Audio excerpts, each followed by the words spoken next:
Now. Brilliant, that was good timing. So everybody, good evening. My name is Melanie Bowden. I am privileged to be the current president of the Craniofacial Society of Great Britain and Ireland.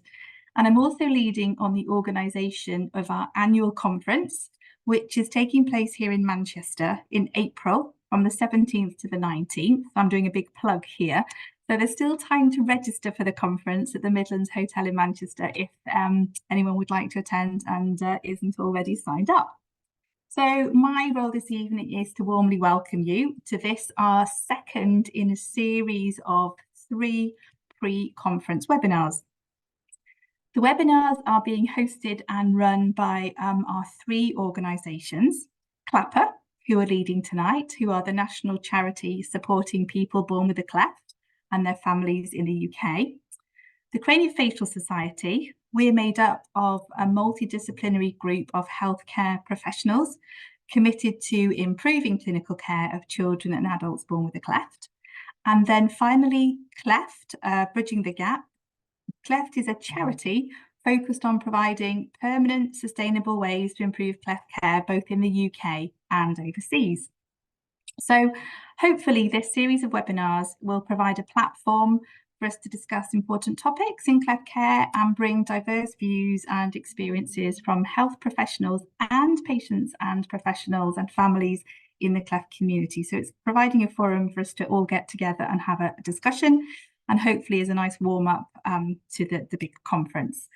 So this is really an exciting opportunity for us to be collaborating as 3 different organisations. And I need to thank a few people for bringing this to fruition.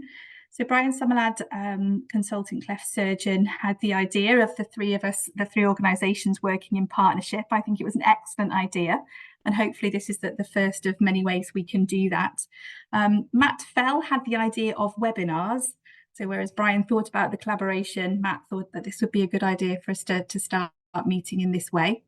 And then finally, Claire and her team, CLAPA, I need to thank them for coming on board with the whole suggestion and putting the programme for this evening together at fairly short notice. So thank you for that.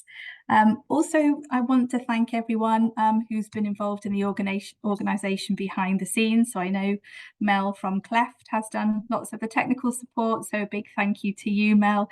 And also Nikki Fawcett, Head of Service Delivery at CLAPA. I know you've done a lot towards putting the schedule together for this evening. So big thank you to those involved before we start. And I want to hand over to Claire, CEO of CLAPA. Over to you, Claire. Thank you so much, Melanie, and thank you for that wonderful introduction. Lovely to see so many of you here tonight. I won't say too much, but I want to just give my own kind of welcome to everybody. So first of all, welcome to CLAPA's webinar. As Melanie said, this is part of a 3-part series of webinars, 1 each week. So this is the second one, and this one is very much led by CLAPA with the title of The Lived Experience. And the theme of this webinar is to hopefully enable us to get across the patient perspective of the cleft journey and how our services support patients, families and the NHS.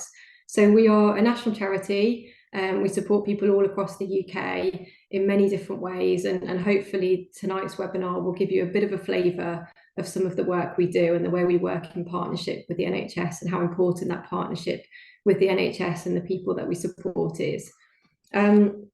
So I also want to say a few thank yous. I want to say thank you to Melanie Bowden for helping to organise all of these webinars in partnership with the CLAPA team and the team from Cleft. Also thank you to Brian and Matt for instigating this idea, and everybody else who's been involved from Cleft.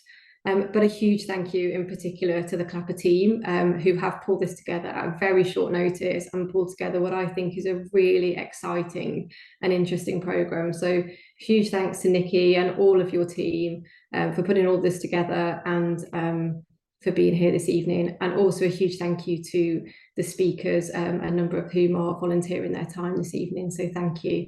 My final thank you goes to everybody else for being here. Thank you so much. Time is precious, so I really appreciate you giving up part of your evening to be here with us. So without further ado, I'm going to hand over to our first presentation.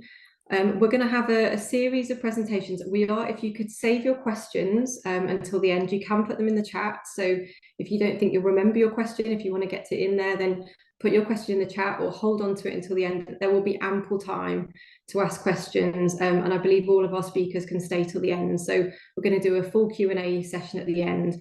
The presentation should take us through to about 10 to 7 o'clock. So then we've got at least half an hour for question and answers. So please do hold on to your questions, or as I say, post them in the chat and we'll collate those for you. So our first session is around antenatal support. So I'm delighted to introduce our three speakers: Emma McCartney, who is the lead nurse for Regional Cleft Services working in Belfast; Kate Stapley, an antenatal support group volunteer and a mum of a child born with a cleft; and Antonia Sinclair, one of our staff team at CLAPA. Antonia's our community engagement coordinator. So I'll hand over to the team. Thank you. Thank you so much, Claire. Hopefully you can all see the screen okay. Do shout if you can't for any reason. So yeah, hello and welcome to the first presentation of this webinar. So as Claire said, we're going to be focusing on the antenatal support groups that are provided by CLAPA with the support of clinical nurse specialists from all different regions across the UK. So this short presentation will be covering the following topics. So that's firstly how the antenatal support groups first started, what's involved in an antenatal session, the impact that the sessions have had so far, and the additional areas of support that CLAPA are also able to provide. So shortly after I joined CLAPA in April 2022, I met with various clinical nurse specialists and discovered that there was a need for a national support group such as this.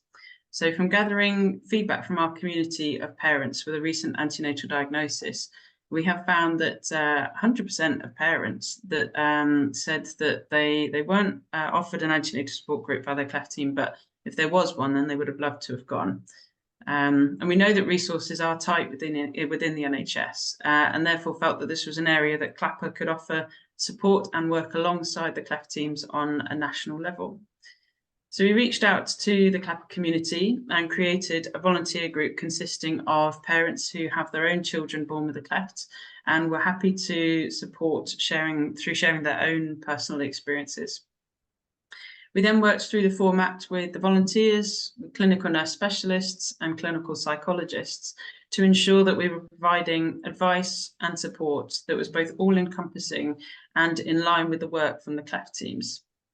So the first session was held back in June 2022, and we've been running them ever since. Over the months, we have taken on feedback provided and evaluated the sessions to ensure that we implemented any improvements needed.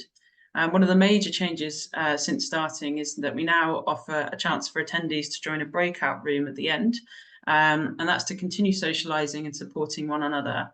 The idea being that this can replace the informal chats that you may have during refreshments, such as like before or after a session if it was in person. It's been great to see some successes from these, where friendships have formed between expectant parents, which is lovely. Okay, I'm just going to hand over to Emma for this next bit. Hi everyone. So I've had the pleasure of supporting a few of these sessions last year. So I was delighted when Antonia asked if I could join you this evening to tell you a bit more about the sessions. So what's involved in an antenatal support group session? The sessions are aimed at parents and carers who have received a diagnosis of a cleft on their baby, either antenatally or at birth. The majority of attendees do tend to still be antenatal. However, CLAPA do occasionally get new parents joining with their babies as well. On average, we have about 5 to 10 families joining each session. The sessions are always supported by the antenatal support group volunteers, about 4 of them per session, as well as Antonia and a clinical nurse specialist. A great advantage of being virtual is that CLAPA have attendees joining from all over the country, as far-reaching as Guernsey and all the way to the Isle of Skye. And similarly, clinical nurse specialists can join from all the different cleft teams across the country. The sessions are held on the last Monday of the month over Zoom, and up until 2024, the sessions were held monthly. But however, after reviewing the attendance rate, CLAPA are trial and running these every other month in 2024, and so far this has proven more successful. The common themes that come up in the discussions are feeding, 3D, 4D scans, emotions around diagnosis, meeting their baby for the first time, sharing the news with family and friends, dealing with unwanted comments and related conditions and genetics. As mentioned earlier, CLAPA have consulted with cleft specialists, clinical psychologists who shared useful resources around diagnosis. The team supporting the session will also refer attendees to additional support via CLAPA or recommend speaking to their cleft teams to seek support from clinical psychologists wherever appropriate. And when specific clinical questions come up, the clinical nurse specialist will be able to give a general answer, but recommend reaching out to individual cleft teams for more specific advice. And I will now hand over to Kate. Thank you very much, Emma. Hello, everyone. I'm now going to just talk a little bit about the impact that these sessions have had to those with a recent cleft diagnosis for their baby. We've now had 17 sessions since starting in June 22, totaling 180 attendees. It's also worth noting that the majority of the time we've both expectant mums and dads coming along. CLAPA often finds that it's harder to engage males in our services, so the antenatal support group sessions have been advantageous in creating that connection with CLAPA for many dads from the very beginning of their cleft journey. After each session, we always ask for feedback, and here are some of the results that we've had.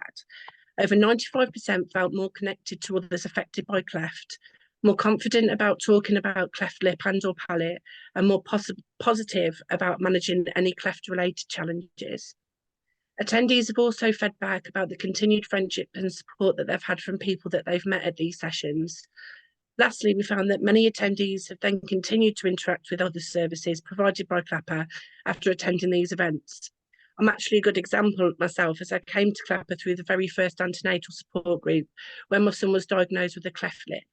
And I've been volunteering for CLAPA for nearly 1.5 years now and have actually accessed many of the other CLAPA services. We also thought it would be useful to share a few quotes from our feedback forms. These quotes are all in response to the question, what did you most enjoy about the session? So as you can see, hearing from other expected parents, but more importantly from the volunteers and their experiences of having a baby with a cleft.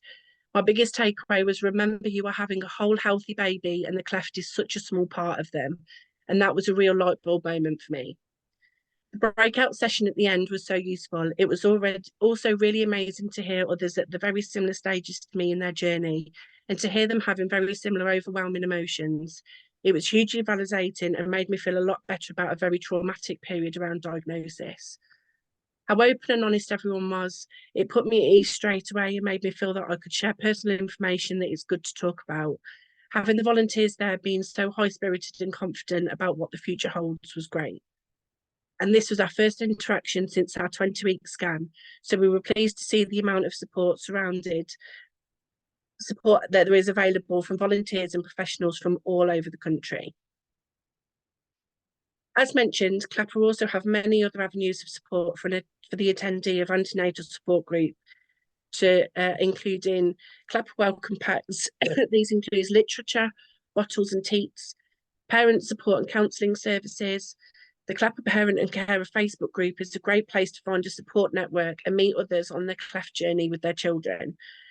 There are plenty of online events throughout the year covering a multitude of different topics, support parents, carers and their children. And I'm now going to hand over back to Antonia. Thanks so much, Kate. So the Parent Support Service matches up new parents with one of CLAPA's trained parent supporters who can then provide one-to-one support.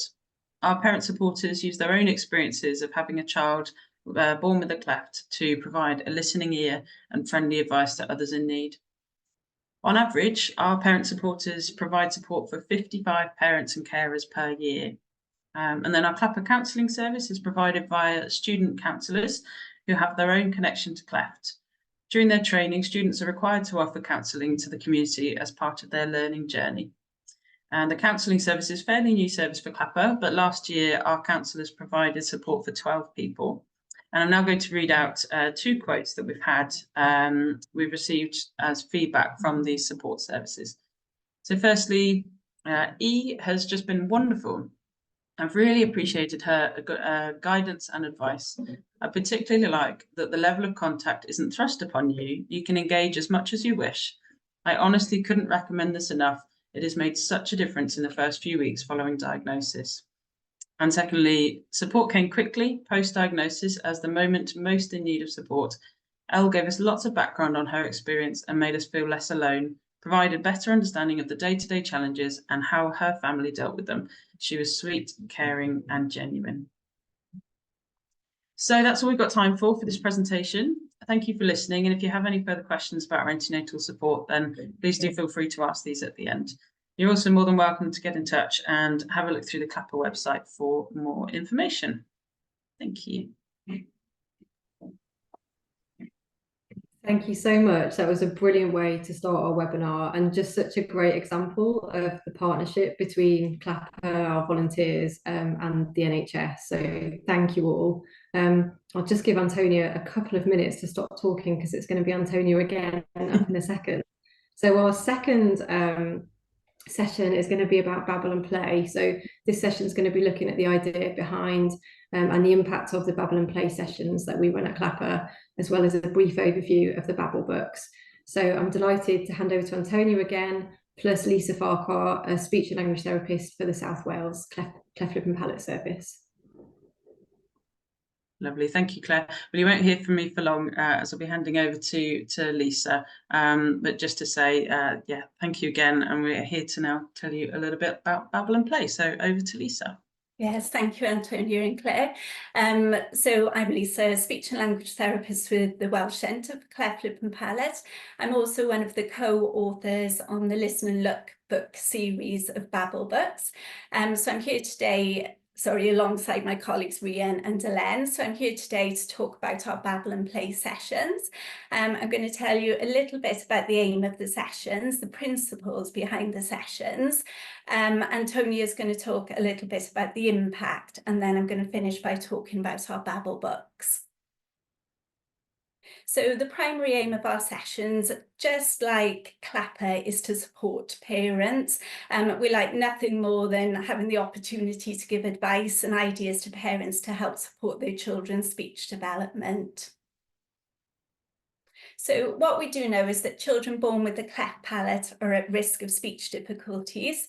They may develop compensatory errors like glottals and pharyngeals and their sounds made in the throat. Also, sometimes they make sounds in their nose. And the reason they do this is that before surgery and sometimes for a little while afterwards, they're unable to build up enough pressure in their mouth to make certain sounds.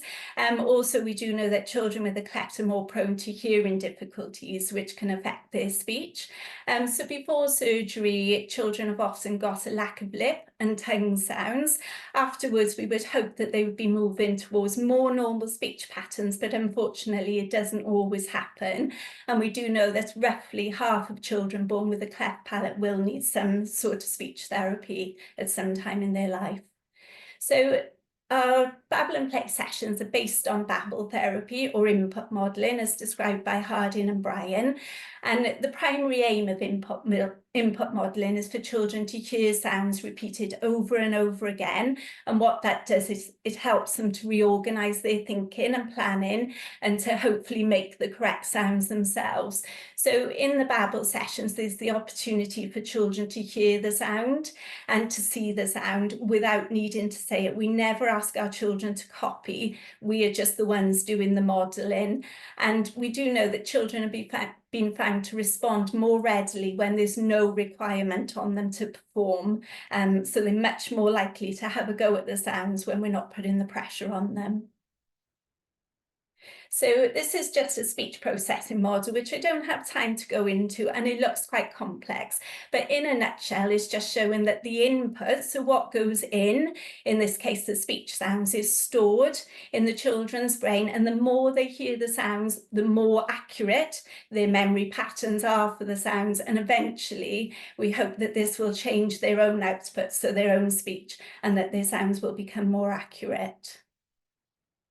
So principles of input modelling. So we always input what we call front sounds, and they sounds like p, sh. So they're the sounds made at the front of the mouth, and they're very visual sounds.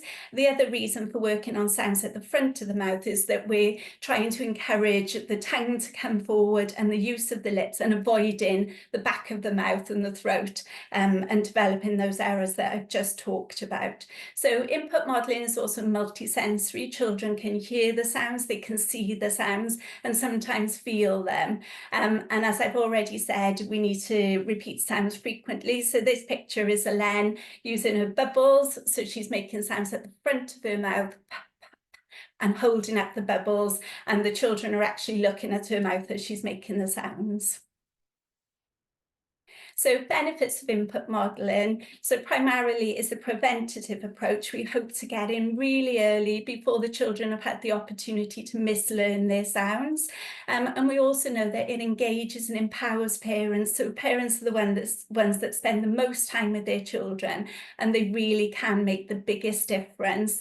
And we do know that there's evidence to show that parents can be trained to deliver effective early intervention for their children. Lovely, So yes, going to talk thank a little you, bit Lisa. about the impact. So I'm just now going to talk a little bit about the impact that these sessions have had for the families in our CLAPA community. So we've had now 7 sessions over the last few years, and that's totaling a fantastic 242 attendees. That's including both parents and the little ones that have come along as well. So as you can see, they've been very popular. In addition to these, we've also now had 3 follow-up coffee club discussion evenings, which gives parents and carers the opportunity to ask further questions and talk more in depth during an evening event. After each session, we always ask for feedback, and here are some of the results we've had. So 93% felt more connected to others affected by cleft, 97% felt more confident about talking about cleft lip and palate, and 95% felt more positive about managing any cleft-related challenges. So again, we always ask for written feedback as well. So it's my pleasure to read out a few quotes from families that have attended these sessions, and they're all answering the question, what did you enjoy most about the session? So firstly, the real practical, straightforward advice given by the SLTs will make a real difference to how I support my baby's speech development. It was an extremely useful and informative session. Thank you. We enjoyed all of it, from all the information the professionals gave us to hearing how other people incorporate it into day-to-day activities. So helpful and useful. Next, the speakers demonstrating how we should be promoting speech development with our children, how lovely and nice everyone was, the opportunity to ask questions in a warm, safe environment.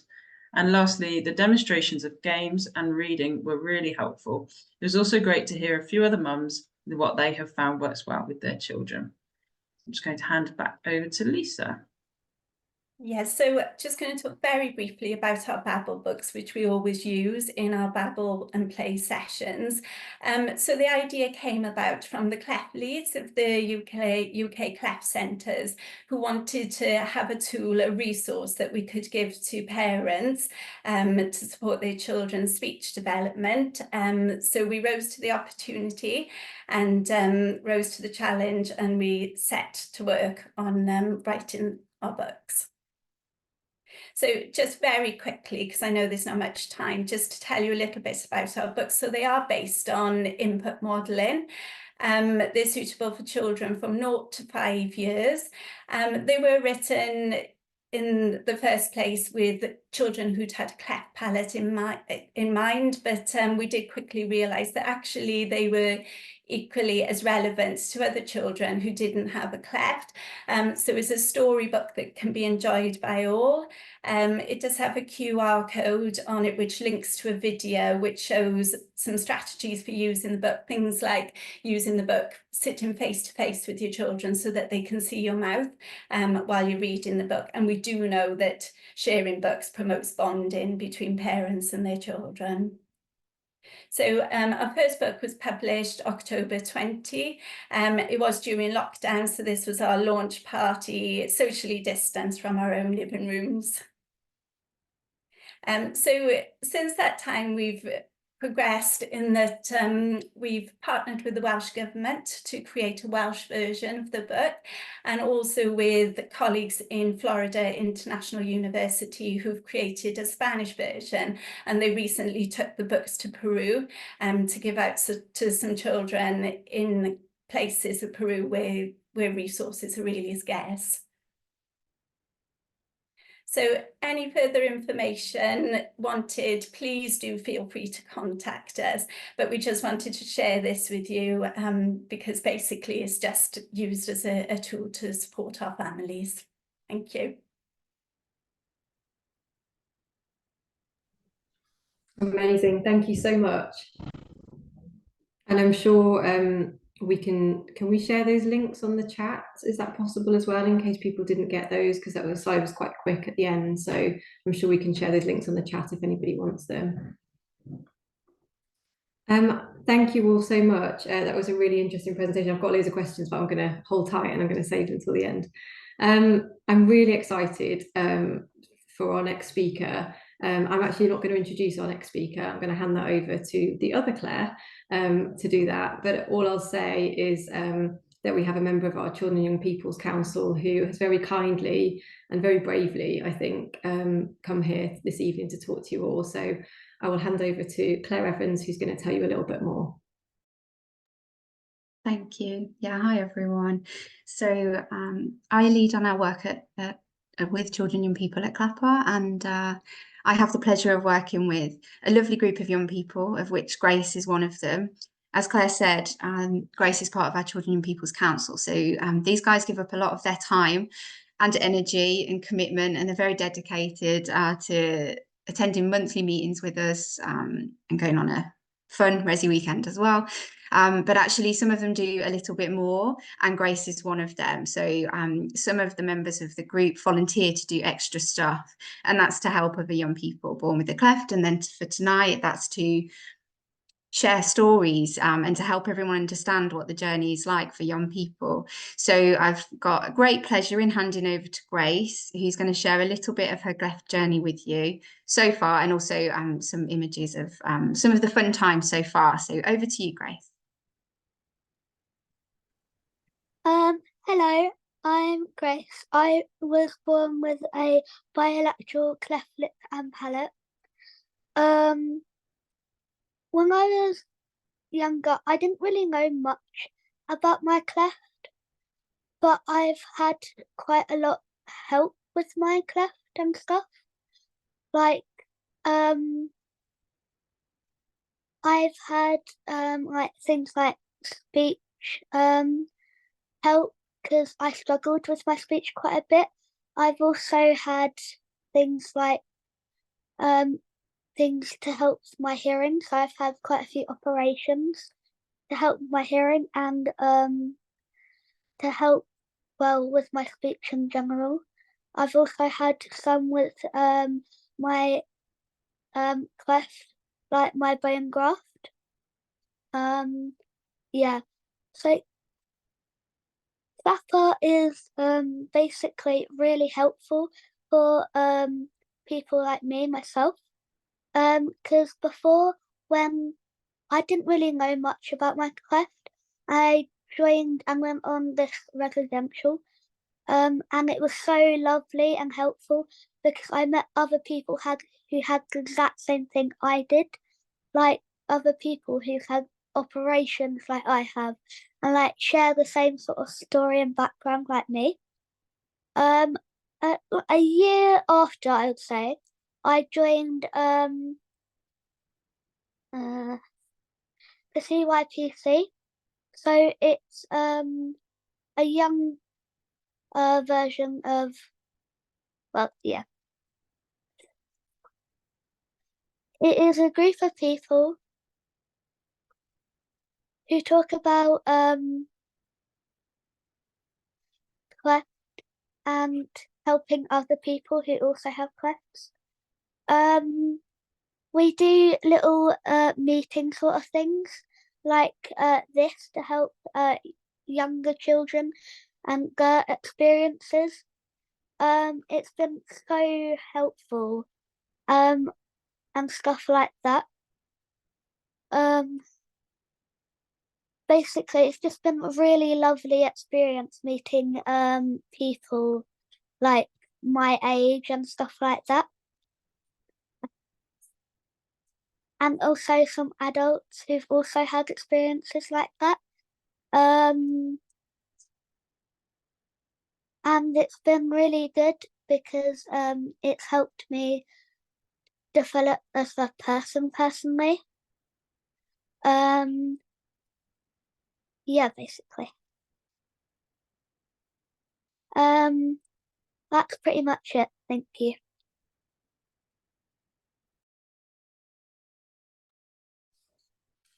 Thank you so much, Grace. Claire, did you want to say any more at the end of Grace's talk? Only just to add that the Children and Young People's Council is made up of 16 young people that are all born, they're all aged between 12 and 17. And so if any professionals would like to work with the group, then I know that that's a really key reason that a lot of them joined. I don't know if Grace would say the same. Hopefully she would, that actually being valued enough to be asked their opinion on stuff really matters. So yeah, if anyone is part of a team, I can see a few faces that have already worked with us on different things, which is brilliant. Then yeah, please continue to do that as well, because yeah, that's what the group's there for. They're a really great resource, and they represent as much as they can that wider group of young people and the experiences that they are going through and have been through. So yeah, Grace is a really great example of someone in the group that, you know, is just really keen to help. So yeah, please do reach out if we can help. And thank you, Grace, for sharing. It's really nice for you to join us. And I'm guessing there might be some questions for you later, and there are also some thumbs up and applause for you. So well done. Thank you, Claire, and huge well done, Grace. It's no small undertaking to come and talk to a group of grown-ups on a screen who you don't know. So yeah, it's daunting for us as adults. So yeah, you're really, it's amazing that you've got the confidence to do it. So thank you so much for sharing. Okay, well, it's a really lovely kind of transition, which is in the title of the next presentation, to our next speaker. So I'm going to introduce you to Claudia Peichka, who is a former member of our Children and Young People's Council and now one of the volunteers who helps Claire to run the council. So it's a really lovely to show that progression of the journey of the young people that come through CLAPA services. Claudia is one of our amazing volunteers. For those of you who are attending the conference in Manchester, please do look out for Claudia when you're there. She has her own poster that she's presenting there on a completely different topic to what she's talking about this evening. So please do come and find Claudia at the conference. But this evening, she's going to be talking about transitioning to adult cleft care. She's going to share with you her life journey, including her treatment and her involvement with CLAPA, followed by her experiences and concerns around transition to adult care, and finally her thoughts on what could be done to support this process. So thank you so much, Claudia.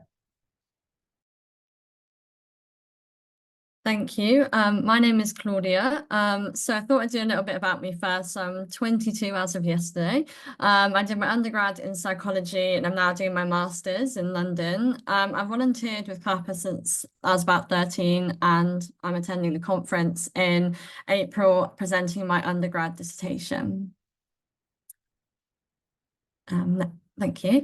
So yes, my treatment journey obviously starts really young, around 16 weeks old, when I had my first surgeries. And then I had my speech therapy alongside my surgeries up until I was around 10, when I had my bone graft, and I started seeing a psychologist then. I just kind of got really worried about the whole medical aspect of surgery and staying in hospital. So I found it really helpful to speak to someone. And it was around that time that I went on my first CLAPA resi, and I was like, like, I love this is what I need. I like thrived in just being around people who are like me and look like me, and just didn't have that barrier of like trying to explain the way I look. So it was like the first time I think I'd felt like seen and heard and around people that were just like me, which was really lovely. And then I started seeing the Max Facts team when I was 11. I didn't get braces till I was 17, bit of a wait, but I basically kept on changing the plan of what we were going to do. And then I had my 15-year review, and I also had a hearing test, and they found out that I was moderately deaf. So I kind of started getting hearing aids at that point, and obviously receiving help for that. It was around that time, just previously, that I joined the CYPC. So my mum had heard about it from someone else. And so I thought, why not? I love the Resi, let's give it a go. And I just really enjoyed it, being around people and giving back and having my kind of cleft experiences, having a purpose and having a reason and being something bigger than just my cleft journey. Then I obviously started having my braces. At 16, I had orthodontic surgery to remove a few teeth. Then I got my braces. And then it was at 18 that I had my braces removed during the pandemic. So it was August 2020, I had mine removed. And I like walked in, and my orthodontist was suited up and everything. I literally couldn't see an inch of him, apart from all the PPE. So it's very different. And I got discharged that day. And then it was around 19 years and 10 months, I returned to treatment to talk about possible surgery. And it was around 21 when I just decided that I wouldn't go through with it. And I got like discharged from everything. And it's not like, should mention that I also left the CYPC at around 18 during the pandemic. And I loved it so much. I was like, Claire, please don't make me leave. I need to have something. So she kindly let me come back as a volunteer. And now I get to be in a different role helping the young people, but I really enjoy it. So yeah. So my experiences and concerns of transitioning from child to adult services. So for me, I didn't really feel like there was much of a transition. I feel like that's probably because it was COVID and it was just, let's get everything done quickly. So I literally went in, had my braces, but it was just very different. And then got them off, got fully discharged. And then they were like, okay, when you come back, it's very different. And one of the main differences was my mum wasn't there. So in all my other appointments, my mum had always been with me, always spoke with me, and kind of been my advocate and my speaker for when I couldn't feel like I could. And all of a sudden she wasn't. And I was like, oh gosh, now I've got to say if I don't like something, or I just didn't really know how to make that first step in for advocating for your own treatment. And I think it was really hard for my mum as well, because she'd been there with my journey the whole time, like coming to appointments, been a part of everything. So I think she kind of felt a loss at the same time of like just kind of being almost dumped, you know, like that was the cleft team, by now it's just solely the person with the cleft that we care about. And I was really worried that I wouldn't receive the same care. Obviously, like I have anxiety, got diagnosed when I was about 10. So I was worried that maybe when I got to an adult, they kind of disregard that and not see that as something that I still struggled with. And it was definitely something that I worried about, of like taking charge of my own treatment plan, also signing documents that when you have surgery, they're like, yeah, you now sign the consent form, not your mum. And I'm like, okay, that's different. So just kind of those kind of things that are really different that I kind of experienced. Next slide, please. Thank you. So yeah, how have I found it? I think the first main thing I would definitely say is difficult and scary. It was definitely a big learning experience. And I definitely had times where I'd sit in the room with all the cleft team on my own and be like, I just need my mum. I just need someone. And I just felt like it was quite overwhelming all on my own at one point. And yeah, it was definitely scary kind of going in and starting to take charge, not being told you need this surgery. It's like you have a choice if you want to have that. So I definitely found that quite a difficult time, but there are some positives, of course. So I definitely found it really interesting.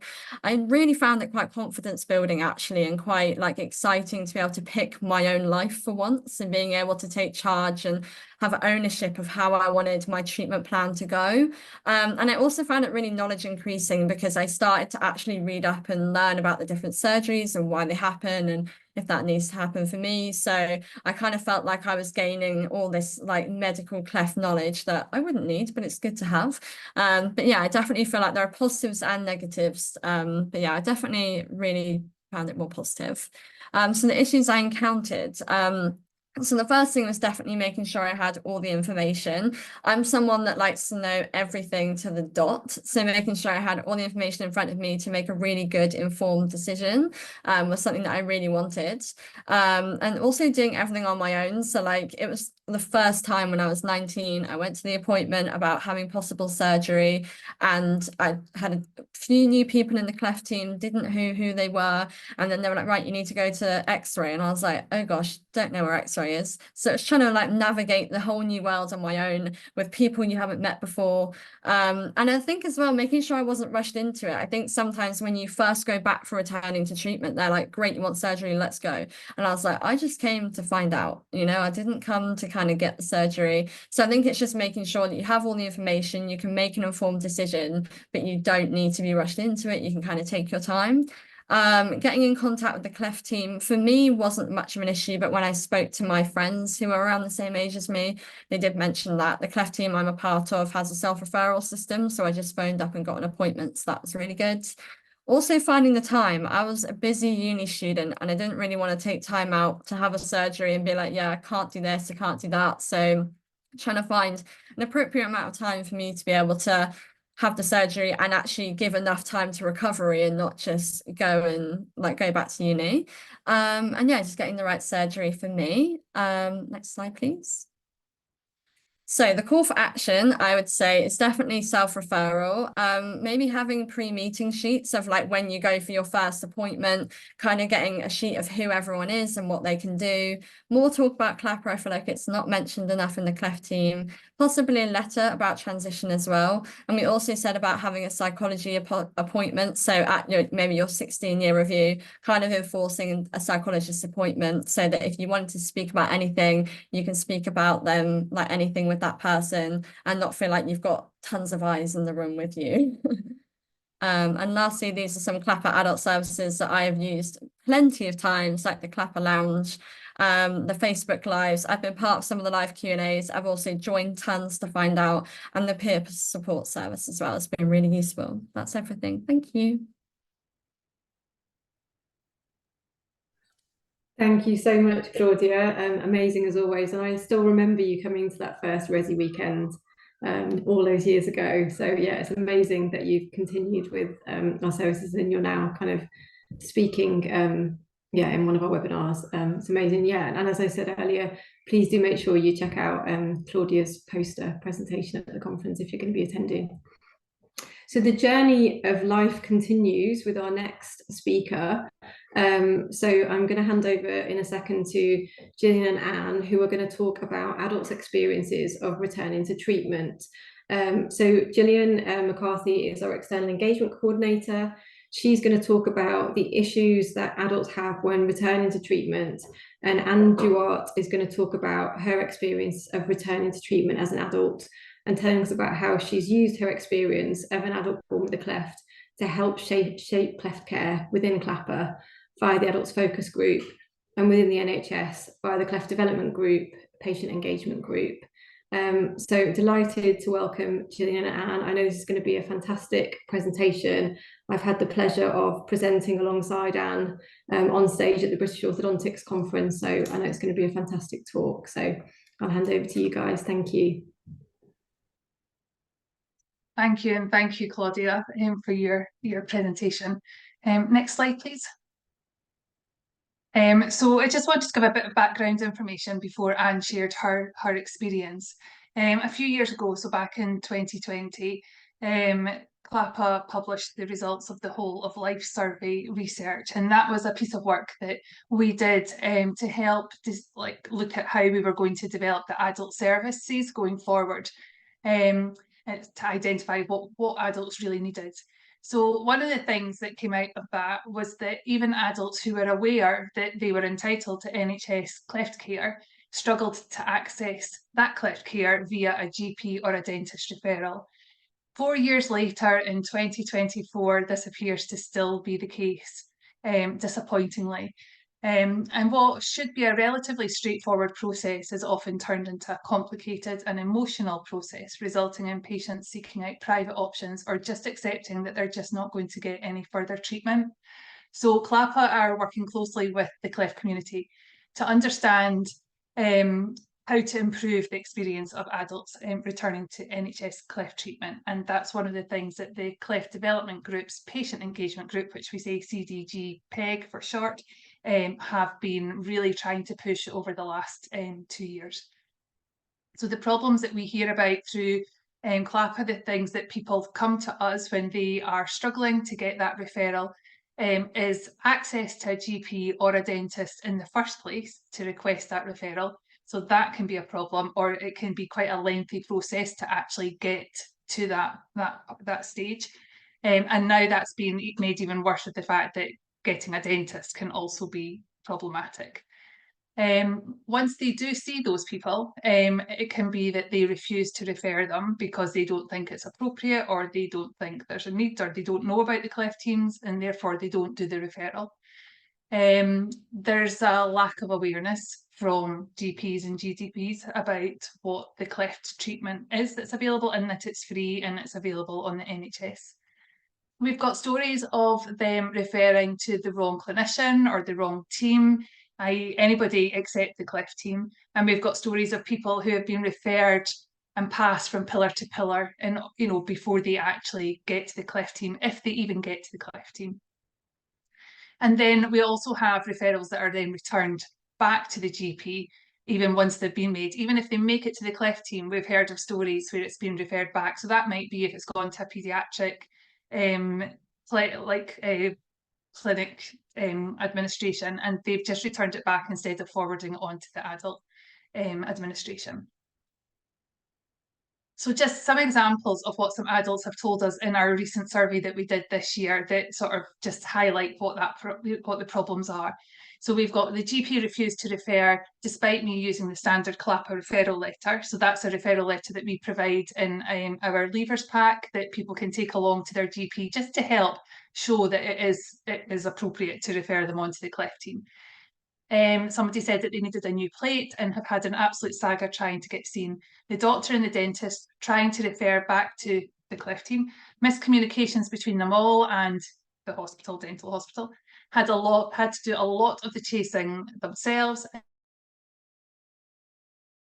and they felt very lost and frustrated with it all, finally seen by the hospital orthodontist department.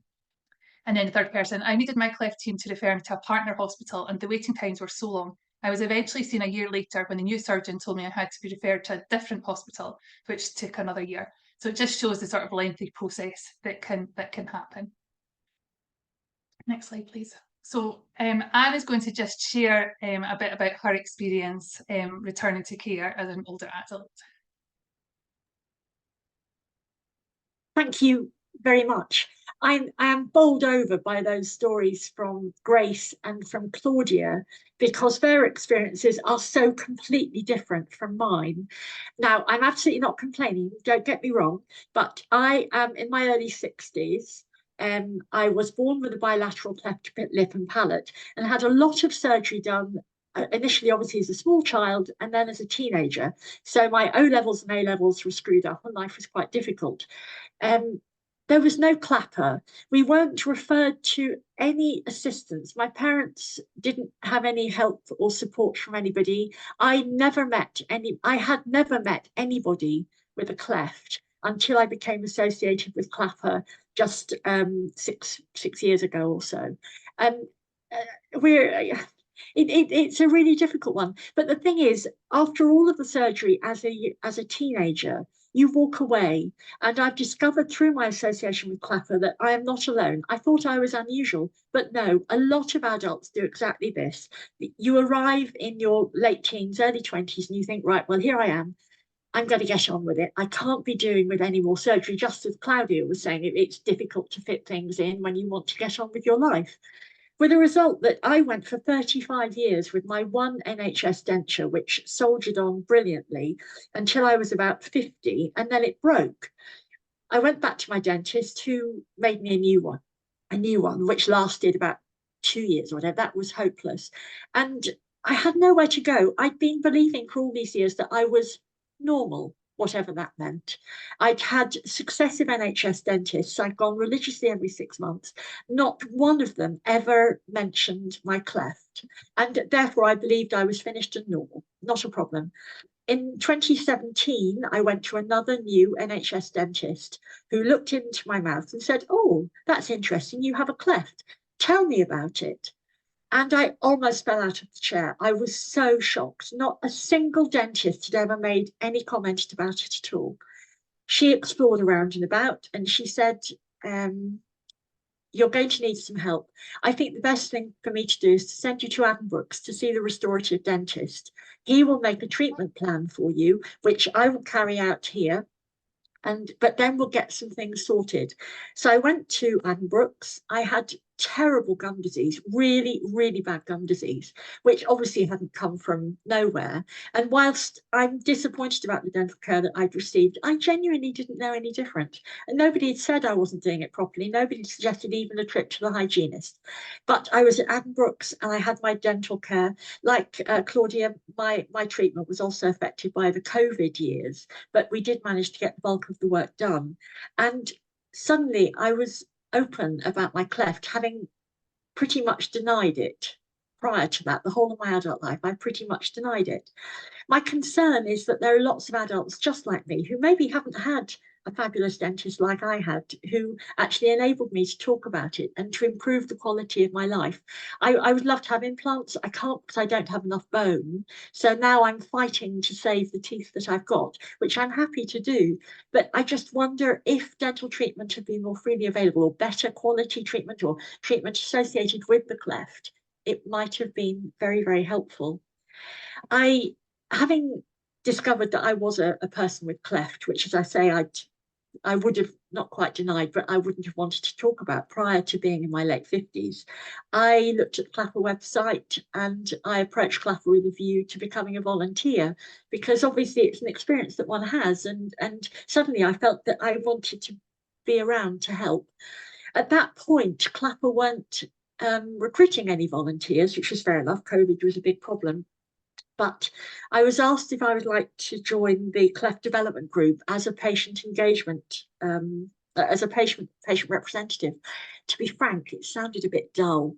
And I thought, oh, well, is this really what I want to do? No, probably not. But I will do it anyway, just to keep a foot in the door.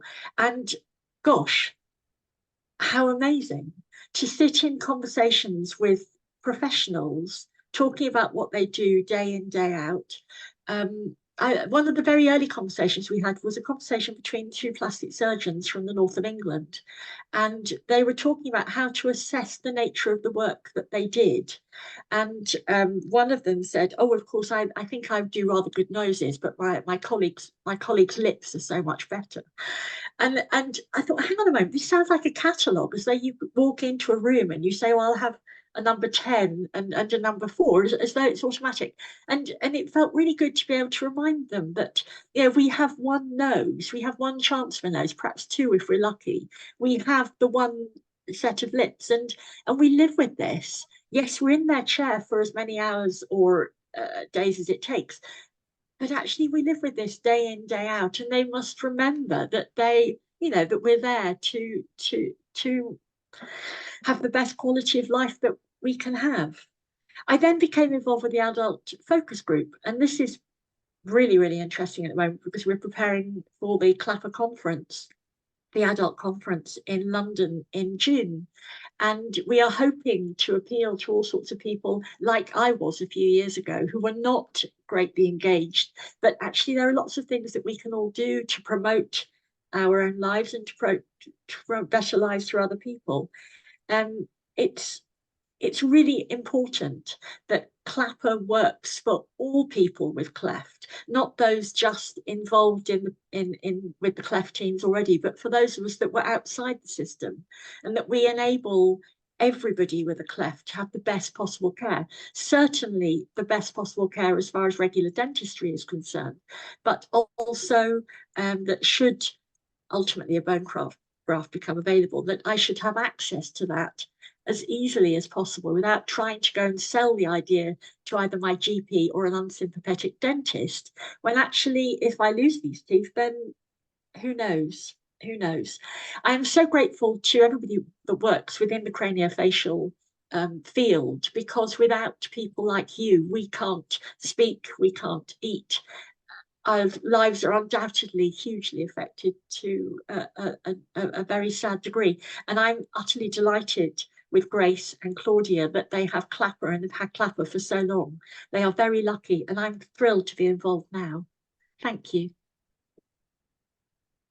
Thanks, Anne. And I think what Anne's highlighted is if you've got a great dentist or a great GP, then referral to the right people in the cleft team is quite easy and it happens seamlessly. However, if you don't have that, what we hear is lots of stories where people are really, really struggling, and we hear that on a very regular basis.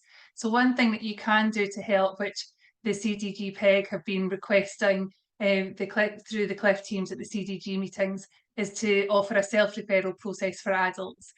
Claudia's mentioned it as well. We thought it was maybe just an older adults problem, but actually what we've learned in the last couple of weeks speaking to Claudia is it's actually an issue that would really help younger adults as well who have been in cleft teams and have recently left.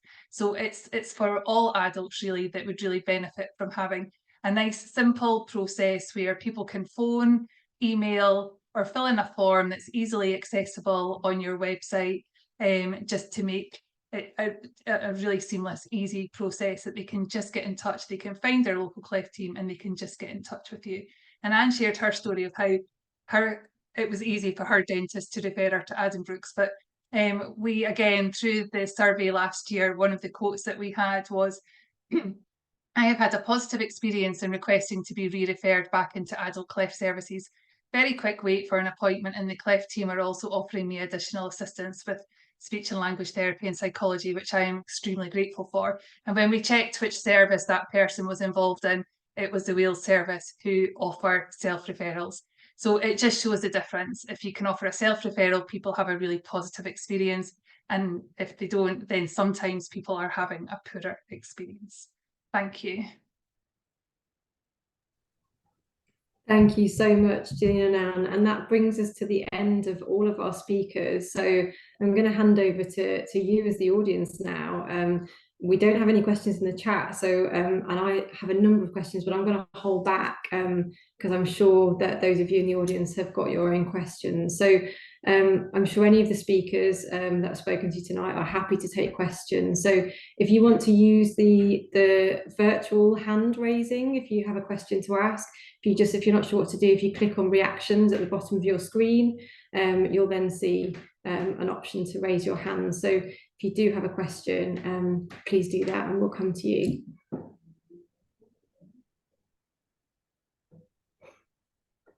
I'm amazed that there are no questions. Should I kick it off?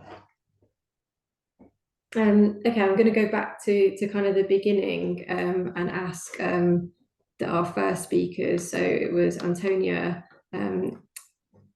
Emma and Kate who talked about the antenatal support. One of my questions was, have there been any particular challenges that you've identified with running the sessions? Anything that stands out? I don't want to jump in. I don't know if Kate or Emma, from your own personal experiences, you wanted to add anything at all. Sincere apologies, I had a toddler just at a gate crash that. What was the question, Claire? Can you repeat it? The question, Emma, was have there been any particular challenges of running the antenatal group? No. So I'd say one of the challenges that we did find was that for some of the sessions towards the latter part of last year, the numbers were dwindling somewhat, and so hence why we did decide to change them so they could be every other month, and this has really helped. And we found that if we do have more people within the sessions, conversation flows much more freely, and people are able to make more connections and support more of a support network. So that definitely has helped. And I think the fact that we are online rather than in person we did feel at the beginning that we were missing out on being able to have those kind of informal conversations you might have, you know, if you go to an antenatal class or whatever sort of class it might be, you naturally have those informal conversations over a cup of coffee or when you're entering or exiting. And so hence why we did add on the breakout sessions at the end. Yeah, I don't know if there's anything else that you noticed, Kate, at all. Sorry, my little son's just come in to say good night, so he's not happy. Oh. I've told him he's got to leave the room. I think, like you say, with the numbers, I think the conversations maybe didn't flow because it's quite a daunting experience doing it from both sides, being a member of the session and then a volunteer. When you first come to the session, it's all a little bit deer in the headlights, lots of information. So I think it is nicer when there's more people there because the conversation flows and more questions are asked, and I think people are less scared when there's more people there. So yeah, I'd agree. And for a lot of people, coming to the antenatal support groups is probably the first time that they will have met any other people, any other parents with children born with a cleft, and it will be, you know, still very raw to them. So quite often it's a very emotional journey that they're taking. So there are sometimes some big emotions that come along with the conversation that we have. So hence why we did have the support from the clinical psychologist when we first set it up as well, to ensure that we're taking the right approach. And we're quite lucky that within the group of volunteers, we happen to have a clinical psychologist who's also a volunteer. So she's able to really support us as well. And it's just making sure that we set the tone right, as well as validating what they're feeling and being realistic in the advice and support that we're providing. Thanks all. There's a lovely comment in the chat from Julia, so thank you, Julia, for your lovely comment. I have some other questions, but happy to open it out to other people if you have questions. I would like to ask a question. Yeah, Didn't pre-plan this though. So Grace, it's fine if not too much comes to you for this one, but I think you'll nail it. I was just interested to know what made you want to join the Children and Young People's Council to begin with, because I know that when I was a little bit younger, it wouldn't have been something I'd have thought to do, to like volunteer my time on something like you do, and I just wondered what made you want to do it. Well, I just really like helping people, and I just thought it was a really lovely way to help people who had a cleft like me. Yeah, basically, it's been really lovely. And can I ask a follow-up question to that? Yeah. Because it's interesting to think about, not only in CLAPA, but maybe for other people that are working in cleft teams or in different places, how they can also involve young people more, or start to involve young people. So how does it feel to be part of events like this? So to be asked to share your experiences and to be asked for your opinion and your views on stuff? Like, does it feel important that people do that? Personally, I feel like it's such a helpful thing, personally, because not all the time we children of my age and younger get heard as much. But I think it's definitely a really good thing, and it's really, really exhilarating when I do these sort of things, because it is really lovely doing them. Thank you, Grace. And you might see that Emma has just said that you are an inspiration. Thank you. You absolutely are. Thank you, Grace, and thank you for your questions, Claire. Melanie, do you have a question? Yes, I just wanted to ask Grace if she feels it's a way of making friends. So has she stayed in contact with anyone she's perhaps been on a residential with, or just looking at the positives from that point of view? Personally, I've made so many friends in the CYPC. I've made quite a few. So much so that we all have a little like group on WhatsApp and we all like to talk together on it. It really is nice. I've made a ton of friends on there, yeah. Brilliant. I think that's a good way for us to sell it to some of the patients that we work with, that they can give back and that they can also make connections and meet other young people. I think that's lovely. So very well done. Can I ask another question? Is that a bit cheeky, Claire? No, go for it. I just wanted to ask Lisa about the Babble and Play sessions, how practical they are, and if the children are present with the parents, or if you could just tell us a little bit more about them. Yes, no problem. So we try to make them as practical as possible. So following the same lines as we would in a therapy session, really, where we're modelling sounds using toys and objects, explaining to parents why we're doing it. So yes, sometimes babies are present, sometimes they're not. It's just really lovely and fascinating that sometimes they're actually really watching the screen, and it's just a delight to see them. So yeah, some parents attend on their own and others do bring their babies. Thank you. Lisa, I had a couple of questions for you as well, actually. So the first one is there anything you wish you'd known when you started the book? Because I imagine it's, well, I know it's been quite a journey. And also the second question is, it's amazing that the book's been translated into Welsh and into Spanish. That's fantastic. Are there any plans to translate it into any other languages? So yeah, we're looking at translating into other languages just based on need, but to be able to do that, we do need people to work with us who speak those languages. And the other problem that we've had is because the book is based on rhyming, so we can't translate directly. We have to have a version of the book because we really want to keep the rhyming content. But, if there is a need for the book in other languages, we're very, very open to that. We just need people to work with us to be able to do that. Sorry, I think your other question is things that we wish we'd known. So yeah, it was a huge learning curve. We had no idea that we would be responsible for sort of marketing it. So we were self-published. And we were just a little bit clueless when we started out, really. So we had to find somebody who could illustrate.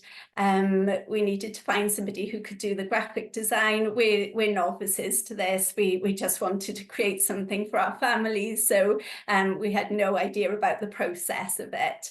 But looking back, we're really glad that we have done this, and we've had some lovely feedback from speech and language therapists and from parents who are using the book. So it's been a labour of love, but we're really glad we've done it. Is when you get that kind of feedback and know that it is helping people, it's worth the while.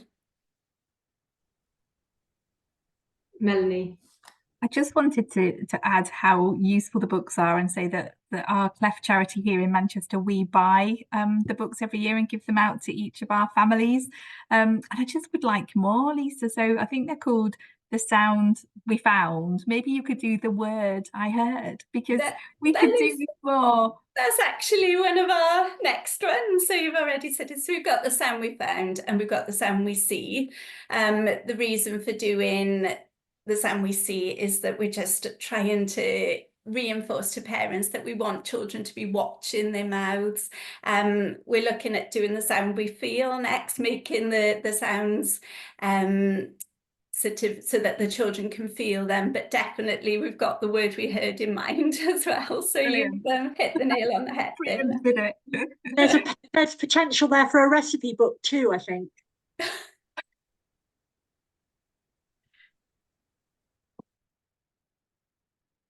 Any other questions? If anyone from the CLAPA team wants to ask questions as well, please feel free. It doesn't have to all come from me. Claire, yes, I had a question for Lisa as well, actually. So I was just interested to hear kind of the biggest concerns that parents come to you with. Obviously, it's quite an emotional stage again, we're thinking about the development. And what is your key advice, that or your response to that? Is there a pattern? So sorry, did you mean a pattern for how sounds develop, or? No, more so kind of is there a couple of key things that will, you know, quite regularly come up when you're talking to parents as like the main concerns that they're Oh, right, yeah, yeah, quite often parents will say to us they're concerned that their children are not making any sounds at all, or when they are making sounds, they're very much making sounds from their throats, so sounds. And I think that a lot of parents sort of are already, even at a very young age, thinking about the next step and what happens if by the time they go to school they're not talking. And you know, so I think it's a very real anxiety for parents, which I completely understand. So we just try to offer reassurance, and we would always direct parents to their local cleft centre, because the therapists there are ready to help at any stage. And you know, it's sometimes difficult to answer all questions, because without knowing exactly what kind of problems their children are experiencing, but we would direct them to their local cleft centre to offer the support that they need. Thank you. Thanks, Lisa. I have a question for Claudia. Claudia, is there one change that you think, or one thing that you think would have made a real difference in your transition or lack of transition from child to adult services? Like one simple thing that you think all cleft teams could take away from this? That's a really hard question. I feel like maybe it would be like making that transition like actually like a thing, and not just being like 1 minute you're with this child team and then the next time you come back, or if you kind of refer back in a few years, you're with a completely new team and you're like, where did all these people go and why am I sat with completely different people? Especially when normally you come back at like 19, 20 or something and you're like, I don't like the way I look, please help me. And you don't really want to say that in front of a group of people you don't know. So I think it would just be like making that aware that you have transitioned and like what that means and like who your new team are. I think when I spoke to all my friends around the same age as me, they all said like having a sheet with just like who each person is, what they do and why they're there, I think would really help and make you open up more as well and like say truthfully what the problem is, because sometimes it's obviously really difficult to open up in front of like 30 people about your problems. So I think definitely that would be something that I would have said would have been really useful for me.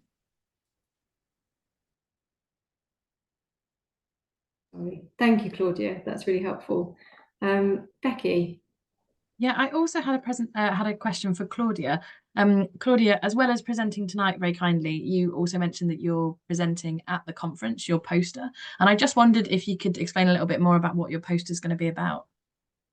Yes, so I should also mention it was Julie Davies, who is here now, that actually got me into this conference. So I have to big up Julie because she is the woman that's made this all possible for me. But yeah, so I did my undergraduate dissertation on how support groups promote social support in mothers with children born with a cleft. So I actually volunteered coming to some of the support group sessions and kind of saying it's all okay, we come out in the end all fine. And so I really enjoyed working with the mothers. So I kind of did like 7 interviews, like interviewed mothers who kind of attended the support groups and found out like how they helped them and what they did and kind of like just their whole experience, which I found really, really nice. And it gave me a whole new perspective on the cleft journey that I'd never had before, which is really lovely. And I got some really interesting themes and stuff. So I did like a whole coding thing, which is really fun.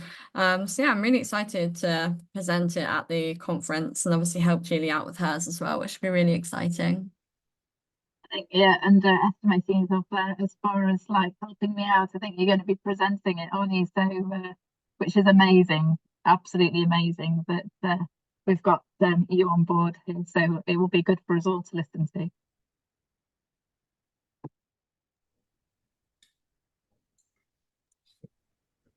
I don't know. Oh, sorry, Melanie. Antonia, did you have a question? Yeah, go for it. I was going to put Kate on the spot, actually, if you're up for it, Kate. Just to sort of follow on from Claudia, really, and the topic of your poster. I don't know if you fancy just talking very briefly about your sort of experience with support groups and how you found them through CLAPA or through your cleft teams, and the difference that's made to you in your cleft journey with your son. Oh, I don't think I would have got through the journey without the support groups, if I'm perfectly honest. It still makes me very emotional when I think about my son's journey. I don't know whether I'm allowed to say this, but you know, I met Claudia. We had a lovely chat, didn't we? Not so long ago, and it was lovely to just understand when my son gets older what he's going to be going through. And you know, we got our diagnosis a week after we got married, and it was quite a bombshell. And we joined that first antenatal group, and I think there was maybe only 4 or 5 of us, but all the questions that I had going around in my head and the fears that I had, I wasn't on my own. And it was so lovely to know that I wasn't a bad mum for feeling like this. I wasn't wrong in feeling the way that I was feeling, that you know, and hearing the volunteers say everything's going to be okay. He's going to be beautiful and you're going to love him and you're not going to have those feelings that you get. I can now sit on the other side and go say that to expectant parents, which is lovely. I've used the counselling service for after my son's lip repair, because that's something that I really struggled with, the actual difference of how he looked. It was a fear that I had from the start, from diagnosis to even after his surgery. So without the support from the services of CLAPA, I think I would still be in that very dark hole 20 months down the line, from when I got diagnosis, you know. So it is absolutely been invaluable to me. The people that I've met over the last year and a half, the friendships that I've got, I would do anything. You know, it's why I volunteered, and it's why I volunteered so soon, because, you know, the volunteers and the CLAPA services absolutely saved me. So, you know, saved me and really did help that bond between me and my son. So, yeah, invaluable. Thank you, Kate. We're really lucky to have you on the volunteer team as well. Thank you. Thank you so much, Kate. That makes me feel quite emotional listening to that. So I'm going to hand over to Melanie before I start weeping. I just had another question, if that's okay. This time for Anne. Do you remember being discharged from your original cleft care, and did they give you any advice on how you could come back if you needed to? I just wondered what the service was like. I had my final surgery, which was rhinoplasty, when I was 16 or thereabouts. I then did A-levels, and I would go back every year and see my plastic surgeon, who wanted to continue my treatment. I have no I don't think, I felt as though I was never told what was going to happen next. So even now, when I sit in a dentist chair, I always feel slightly anxious and out of control. And I'm perfectly together, and I've lived a long and happy life. But actually, in a dentist chair, I can quite easily crumble like nothing. And so I don't know. And I would go back every year for Easter time, because I was at college, I was studying, I was really involved with my course. And every April I would go back, and Mr. Joss would say to me, well, of course, we've got to finish you off. When would you like to come? And I was a music student, so I was working really hard all the time at college. And then the summer holidays would be about lots of practice and concerts and all of this sort of stuff. And I finally went back age 21. And he said to me, well, you've been coming for several years. You're saying you don't want this any further treatment. Are you really sure about that? And I said, well, yes, I think I am. And I'd then driven back into the city, having been to the appointment, to pick my boyfriend up from the local station. And my parents weren't there. My parents hadn't been to appointments, obviously, for quite a while. And I picked my boyfriend up, just the boyfriend. No, nobody important in a sense. Or he is now my husband, bizarrely, but that at the time he wasn't. He absolutely wasn't. And we were waiting at the red traffic light outside the station. And I said to him, I've just been to see Mr. Joss. And Mr. Joss says that I've got to make a decision now. Am I going to have some more treatment about the way I look, or am I not? And Chris just said, oh, I think you're fine. And that was that. So I phoned Mr. Joss and said, thanks very much. No, I'm not going to come back. I'm done. And looking back on it now, I'm really shocked. I didn't speak to my parents. I'd only spoken to my casual boyfriend. And and he thought I was fine. And well, maybe I was fine because life has been fine. But I don't put my face on social media. I do what I do for CLAPA willingly, but I think it's really important that people should know that, you know, I have a reservation about that. There was nothing like social media when I was growing up, obviously as a teenager, or even in my 20s, even my 30s, let's face it. You know, what Grace and Claudia are dealing with, I cannot begin to comprehend, because the enormity of expressing yourself on social media and people's unguarded, open comments without any thought or any respect, I find absolutely horrifying. And as I say, I still don't use my own photograph in social media. It's a really, really big deal. And I'm so thrilled that they do have CLAPA and they do have friends through CLAPA who are facing exactly the same problems, and that they can stick together and they can do what they do freely and openly. That's brilliant. But no, I just walked away. But I'm not unique. I've discovered through CLAPA lots of adults are just like me. And I think Julia probably would say that too. I think, because we've had a message from Julia, and I'm pretty sure she was like me. You just get fed up with it. Exactly that. Yes. I can remember going to a hospital appointment and them saying, "Well, this is a children's hospital. Well, you're no longer a child anymore, so it's really sort of make a decision. Do you want to do anything else?" I was like, no, I just want to go and take my A-levels and just get on with life, and did my A-levels. Then I did have some more surgery, and then after that, it's like, I've had enough now. They basically failed at sealing the fistula in the roof of my mouth, and he said, I can't do it again. There's too much scar tissue. I said, okay, then bye. That's basically what it boiled down to. But thankfully CLAPA exists, and I came across CLAPA after a traumatic dental experience, and back under great people and getting the right support now. Absolutely.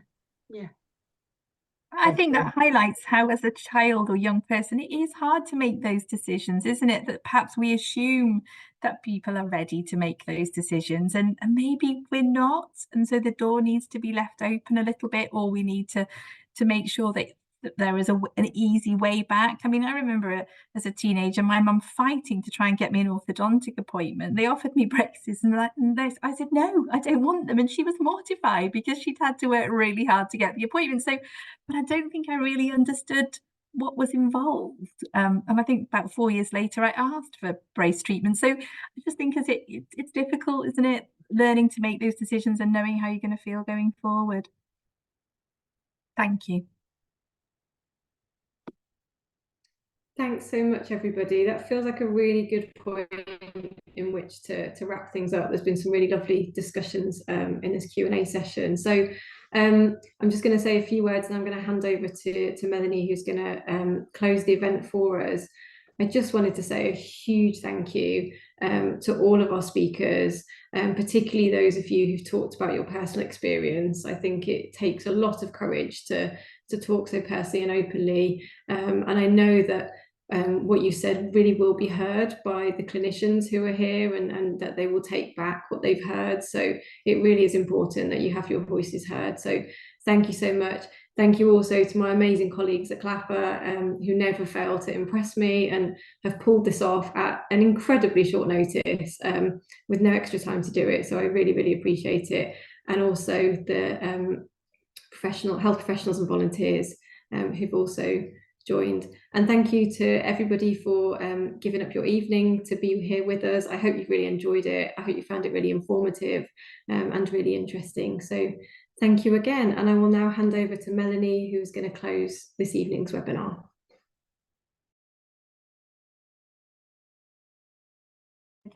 I just want to echo Claire's thanks to everyone who's given up their time, particularly Anne, Claudia, Julia, Grace. Really, really great to hear from you. Just want to advertise the next webinar. So it's next Thursday, the third in the series. This one's on research and will be chaired by Professor Yvonne Wren. There's still time to register for that if anyone's interested. I think thanks to Claire for steering us so expertly this evening through a tight schedule, and well done to everyone for keeping on time. So I think we're finishing 3 minutes early, which isn't a bad thing, is it? So yes, goodbye for now, and I hope to see some of you next Thursday. Thanks everyone. Take care. Thank you very much. Good evening. Bye. Bye. Bye. Bye. Bye.